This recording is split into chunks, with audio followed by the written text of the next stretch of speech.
Simon Fraser, man, it has been too long. It is so good to see you. Thanks for responding to my text last night on very short notice. By the way, it's now Dr. Fraser, vascular surgeon, and you were doing a little bit of that today? Oh, yeah. So fortunately, have the call today, so I had to get out and take care of some patients and then get over here and let's talk some football. Did your athletic pursuits draw you to medicine? How did that? Give me a little backstory. Yeah. So, I think I always thought about medicine even in through high school, and then obviously get into college, and especially at a program like Ohio State, and then we win a national championship. The demands and everything that kind of comes about that. You have a dream of playing professionally, and that kind of takes over. And I just found a hard time balancing both. Pursued my football career and said, I'm going to put it all in for this because I got one shot for it. But I always had in the back of my mind of what was I going to do when I was done. Right? I always saw Dr. Fraser. Maybe. Well, I honestly thought that train left the station right when I graduated. Right? Yeah. But going to the draft and not getting drafted always kind of left me knowing that the football was never going to be a lifelong thing, and that I was never going to have the position to be able just to live off that for the rest of my life, right? That there was going to have to be something that I needed to do when I was done. And then it's just funny, things always tend to point you where you're meant to be. And we found out that my wife was pregnant with twins when I was playing with the Falcons. We ran into some complications early. I see. And ended up moving back to Columbus, and we delivered the twins at 26 weeks.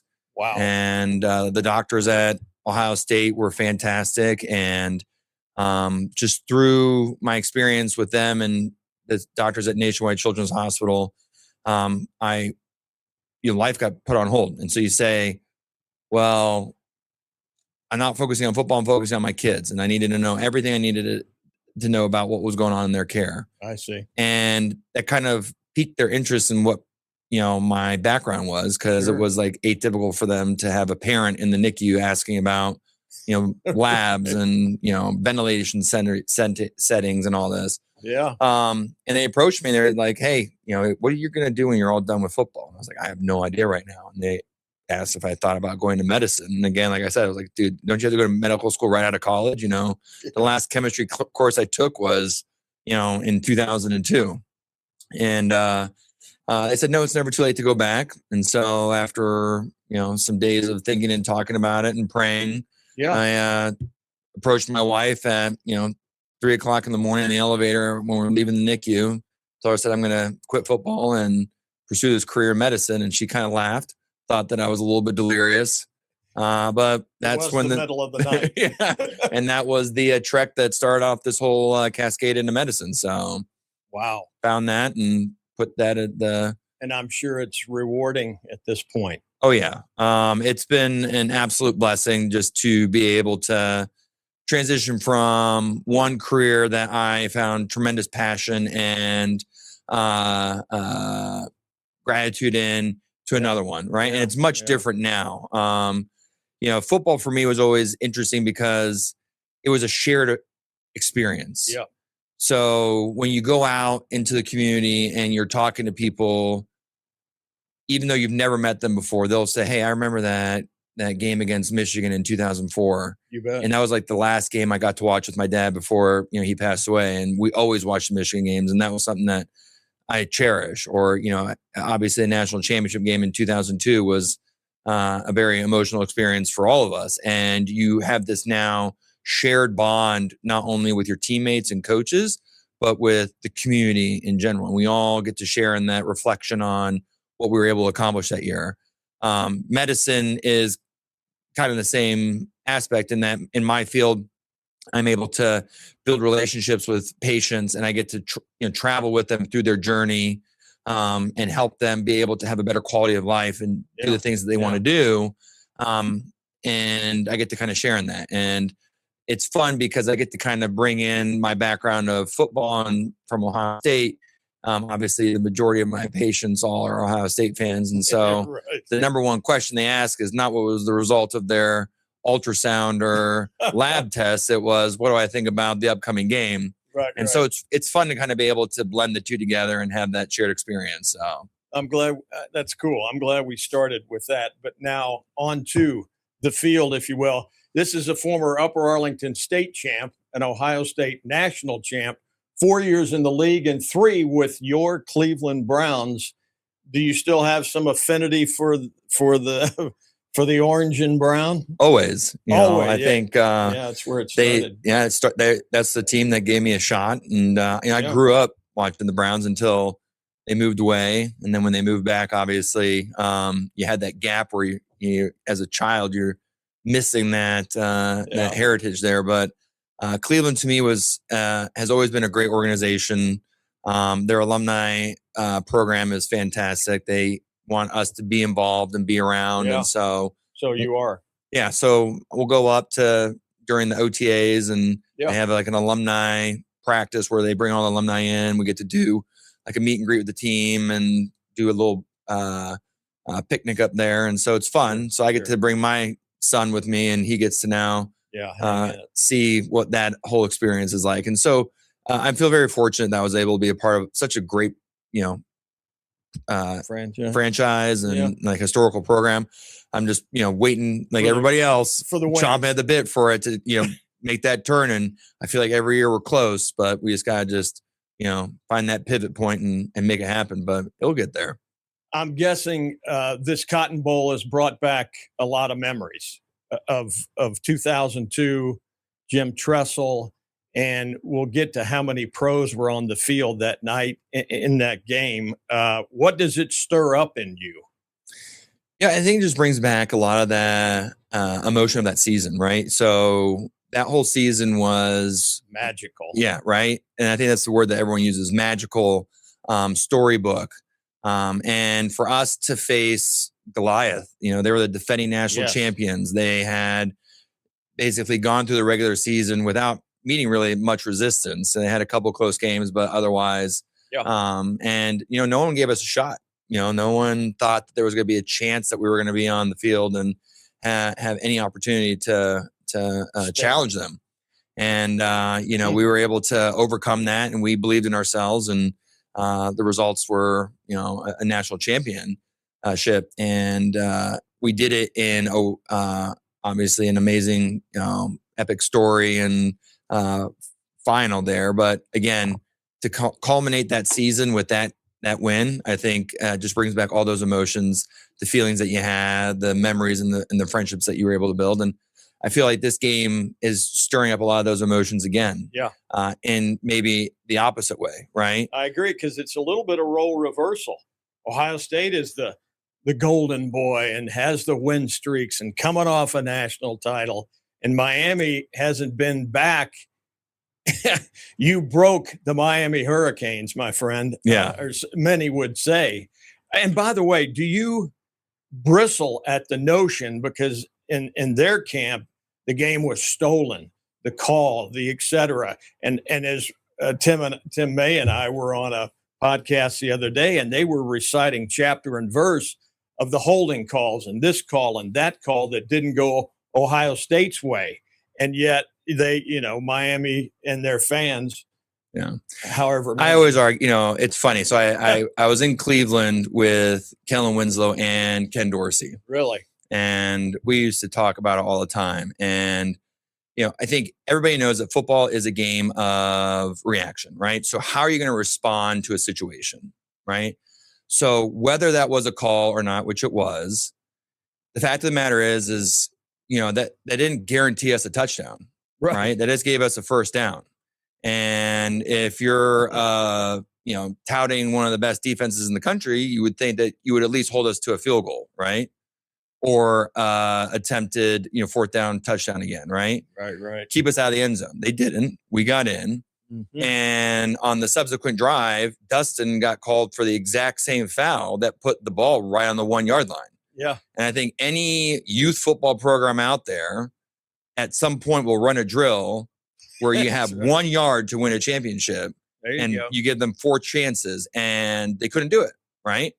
They had 4 opportunities to make the yard for a touchdown to tie the game up, and they couldn't do it. And so I argue that whether or not you want to go back and slow motion all the advantage points of that call against Gamble, the fact of the matter is that that wasn't the end of the game, right? That did not the game did not end on that, right? Yeah. The game ended on a 4th down play that C. Grant came off the edge unblocked and essentially sacked Ken Dorsey. Bingo. And so football, like Tressel always said, life is 10% what happens to you, 90% what you do it, and your response to it, right? Right. So you overcome adversity. A bad call, we still get the ball back. You get your defense back on the field. You regroup, but they weren't able to overcome that. And so that's not a mark of a championship team. And we were able to rise above and finish the game. And that's what it's going to take tonight. Yeah. There's going to be a lot of emotion. There's going to be a lot of calls that may or may not go our way, but the team that is able to overcome that's the one that's going to be able to pull it out. And that's what we were able to do last year in our championship run. And we better do it this year. Yeah, no doubt. You had a big sack in the game. You put Dorsey on his back as well. Does that play?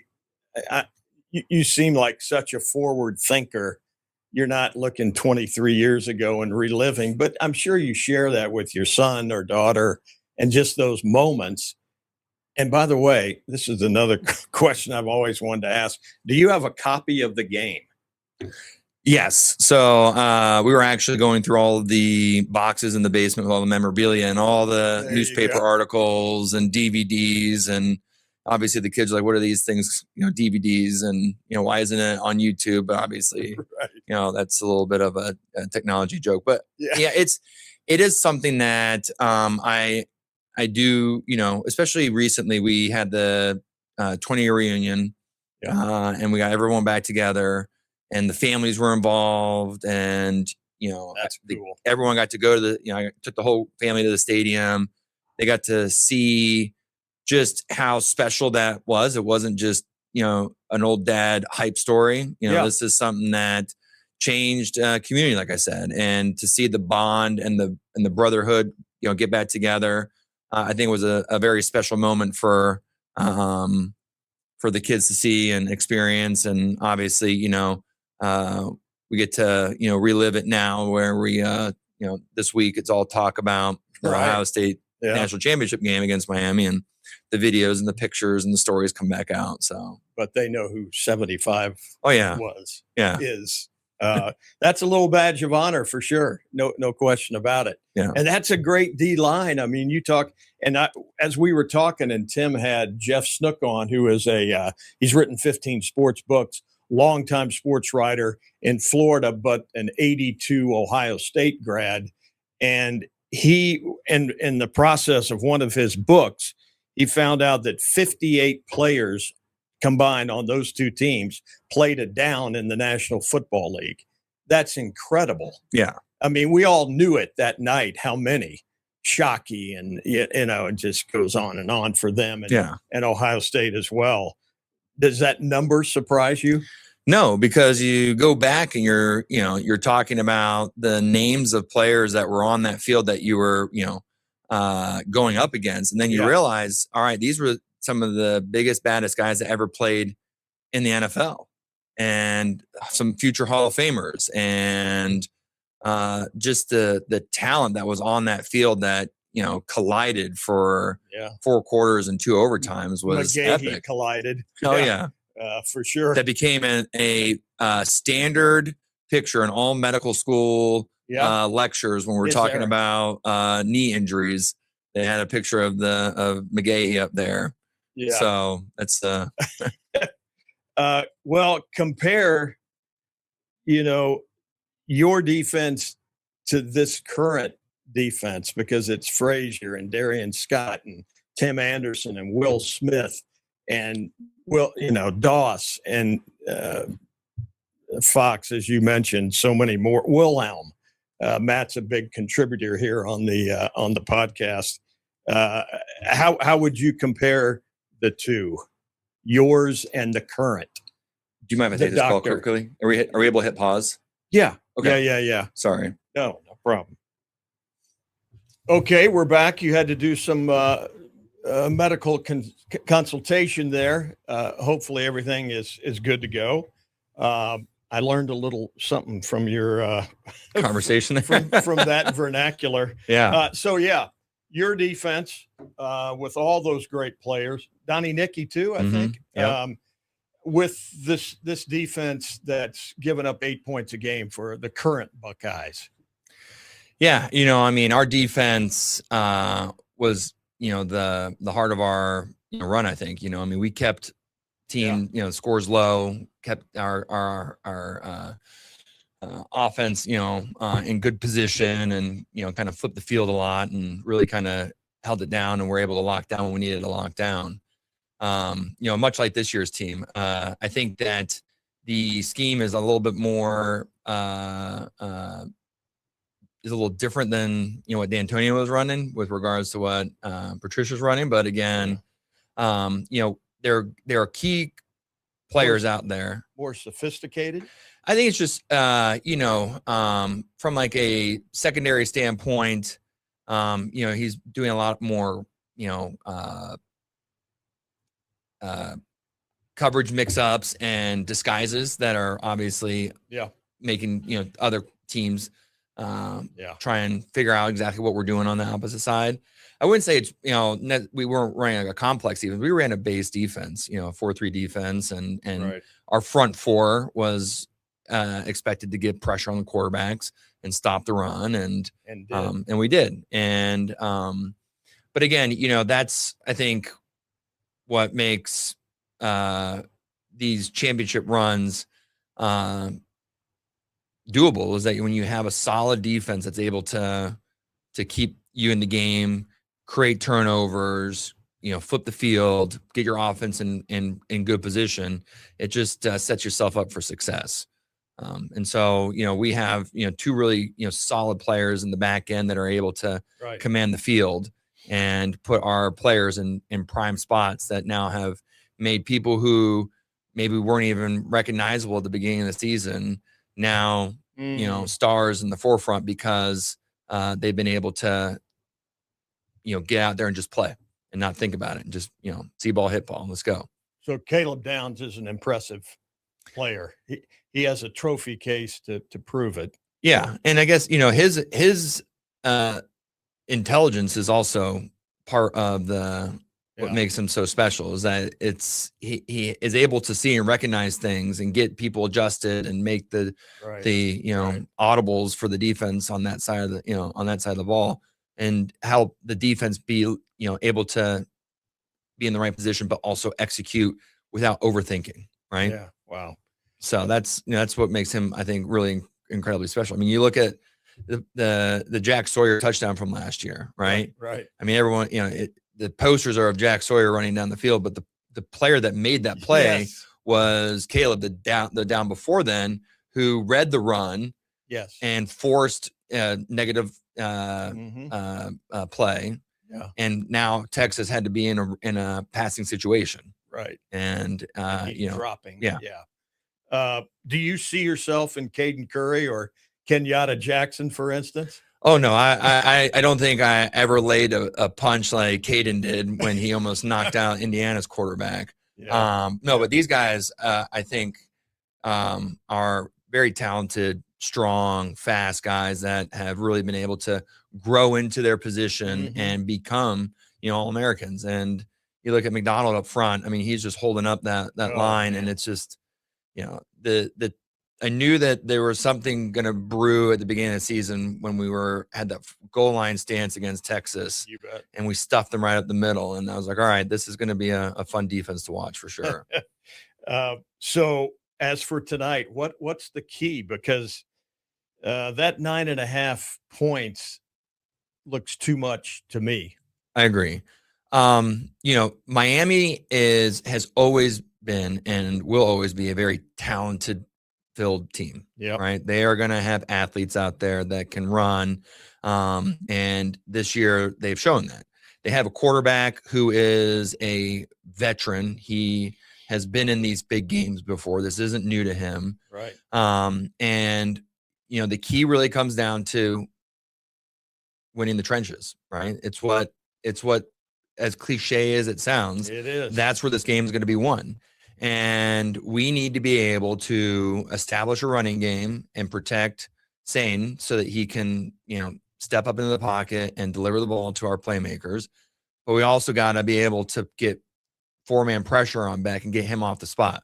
Right. If we allow him to sit back there, it's going to be much of the same that we saw in the Big Ten championship game. Yeah, we're going to be, third and long, and then big play. We have to be able to shut down these big plays, not get isolated out on one-on-one coverage against their talented receivers. We got to be able to force a quick check down and or overthrow and create some turnovers.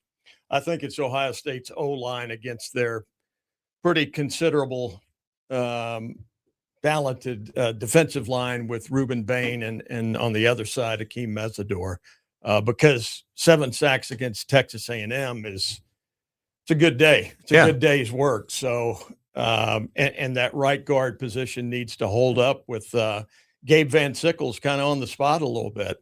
Tegra Shabola is out, and they've had mixed results in that spot. And that side of I think Phillip Daniels is a nasty right tackle. I think he can handle it. Saraveld as well, and Luke Montgomery coming to his own.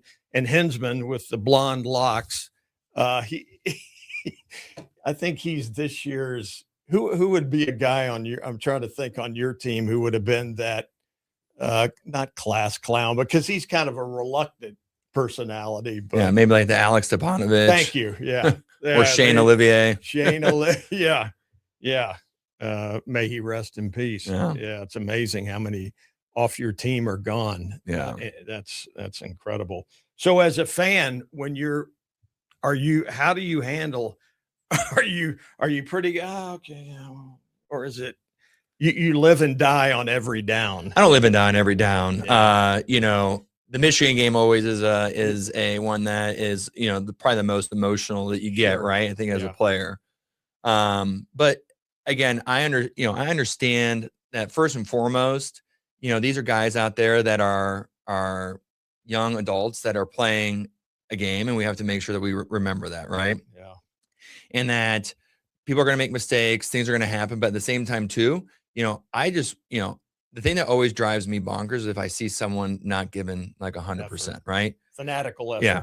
And that's what I've seen this year, is that these guys have been out there and they, are playing every whistle, every down, like it's the last. And I think that's, what I, enjoy that watching. Resonates with you. That's the silver bullets mentality. That's the Buckeye tradition, right?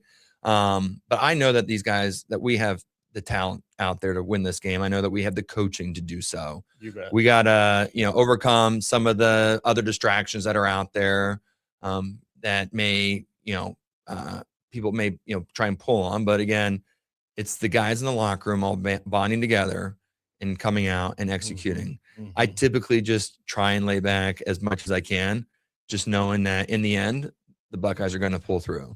There you go. Well, I wanted to ask you about the differences in just how the college game, where it is now, is it going to survive all of this professionalism? I'll throw that out just as a quickie there at the end. Yeah, it's very interesting. I think that the overall game, I think, has changed dramatically in that, we got into a period where I felt that for, I don't know, maybe between the years of, 2008 to 2020, right? Right. You had maybe 5 teams every year that were going to be playing for the BCS, right? Mm-hmm. And it was the same 5 teams. It was the same Georgia, Ohio State, so on and so forth. But that also took away from the regular season. Yeah. When you're going through regular season games where it's just like, you are obviously way more talented than the team that you're playing against. Now you're looking at teams like Indiana, who, had the worst record overall in like college football, turn around and now have a Heisman Trophy winner and are the number 1 seed in the playoffs and a Big Ten title. And a Big Ten title. You look at some of these other, mid-level schools that are becoming more and more prevalent. So you're watching games through the regular season now with a little bit more interest because they actually are going to be, one, entertaining, and two, they actually have some implications, right? So now you're not more competitive. Yeah, you're not watching Alabama just roll through the SEC to then play Georgia, again in the SEC championship game because all the other teams are down, right? You're watching an SEC that is now obviously expanded out, which is a whole different, story. But you're watching these games every week that, Mississippi State may show up one year and, run the table. You never know. Whereas, Did you say that because I went there? But these are things that are that can happen. Yeah, that can happen now, right? If you get a big donor, Texas Tech. You're looking at Chip Kelly now becoming an offensive coordinator at Northwestern. Right. Jeff Backus is happy. Yeah. So these are things that are making college football, I think, a little bit more entertaining because you're opening it up to let a kid who maybe bought the ice cream and said, yeah, I'm going to go play for Nick Saban at Alabama, and realize you're the 4th string running back. Right. And then next year they got 4 other guys coming in. So now where are you in the mix? Yeah. Or you transfer out and now you're at, JMU. You prove yourself as a talented player. Now all 11 guys are leaving JMU to go to the transfer pool, but you're building a situation that now kind of has like a portal system from a developmental league to, division, top elite league. Yeah.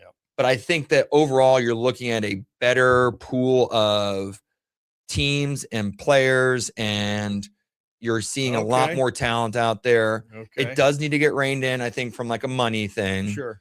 I think contracts need to be a part of this. Well, the free agency from day 1 to day 2, goodbye, is incredible. Yeah. It's ridiculous, but I don't want to belabor it. I appreciate your insight. And Simon, may you wake up tomorrow with a happy new year, and the Buckeyes have won back-to-back. That's never been done.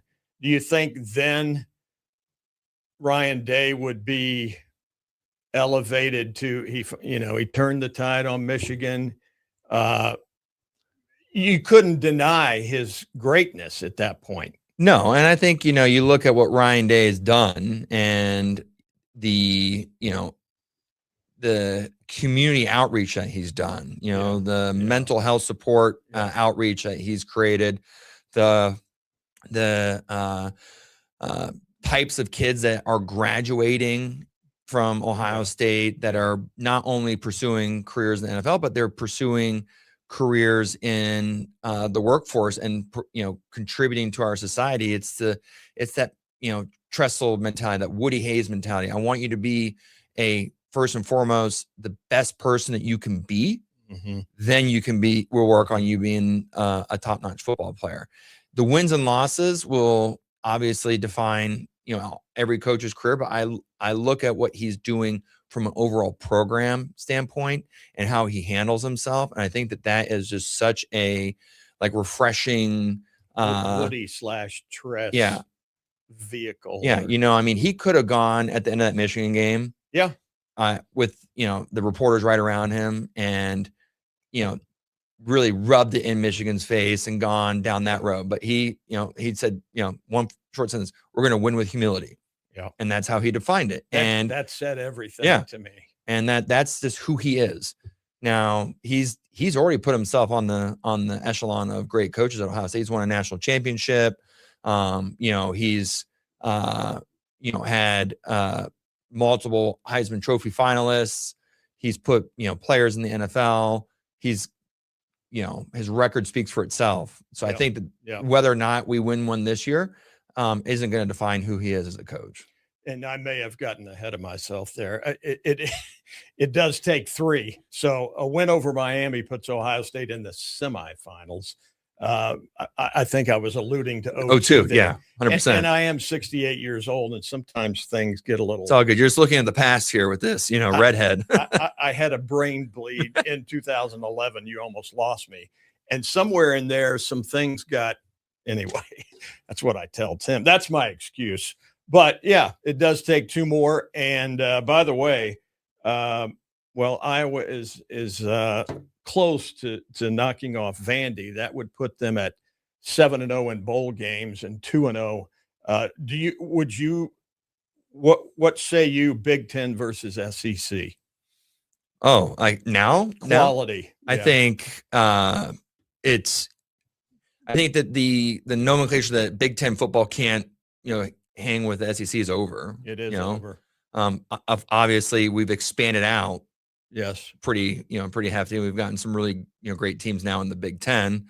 But again, I think when you go head to head, it's not just this. Oh, here's a speedy team, and then here comes the grinders, right? I mean, you're right. It's talented spread across teams that now are on an even playing field, right? Yeah, and coaches have evolved too. We're seeing the development of some of the coaches that were historically all just like run and gun, and I mean you're seeing Army and Navy actually pass the ball forward nowadays. Which is incredible. Yeah. But that's also we could say that for the next podcast, the unspoken story of the Iowa and Ohio State shared Big Ten title during the national championship year. There you go. What would have looked like in a Big Ten championship game in Indianapolis between the two of us? Yeah, no doubt about it. Simon Fraser, Dr. Fraser, we've been privileged to get to tap into his medical knowledge as well as those on the gridiron. Appreciate you, buddy. It's been too long. Nice to see you. Great to see you as well. Thanks for reaching out. You got it. So Tim and I will be back tomorrow to see how this big New Year's Eve showdown came out and see if Ohio State can move their record to 3-2 against Miami. They had to vacate one of those back in the day. But 0-2 was legal, and it went down, and Simon Fraser, I was going to say he's never had to buy a meal in this town, but that was pre-NIL. So at any rate, thanks for joining us. We'll see you then. Shh. By the way, Clay has left the room. I wanted to let you folks in on a real bargain out there in the world of simulator golf. The Back Nine Golf, which is located at 2820 Fishinger Road in Upper Arlington, has a hell of a holiday box available to you right now. The value is nearly $300, but your price is $150 if you jump online. That's almost 50% off if you jump online at Columbus at theback9golf.com. That's their email address. Their website is theback9golf.com/Columbus-upper-Arlington-OH/ That's a long address, but just write it down a couple times watching it. And you can also call them at 614-362-7888, parentheses, PUTT, P-U-T-T. But the bottom line is one of the new ultra modern simulators that you can find in the greater Columbus area. And it's really right there in the middle of Upper Arlington. I know Tito Thidoff and I hopped in there the other day. I think it was 16 degrees outside. There was snow and ice everywhere, and we played Pebble Beach. And we did it in less than an hour. So it's one of the great bargains going out there. And with this holiday box, you get 1 month of Birdie membership. You get Back Nine branded golf balls. You get cozy Back Nine beanie, and you get premium Back Nine towel. So that's a hell of a deal because basically it's unlimited golf. It's 24/7. You get a code to get you in the door, and then you can go from there. And it's definitely fun. It's the premises are pristine.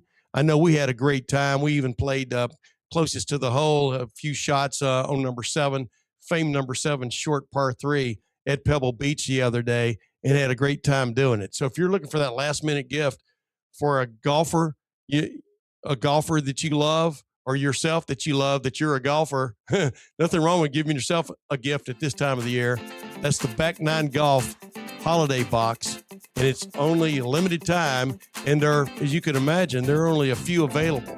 Quantities are tight, so check in at theback9golf.com.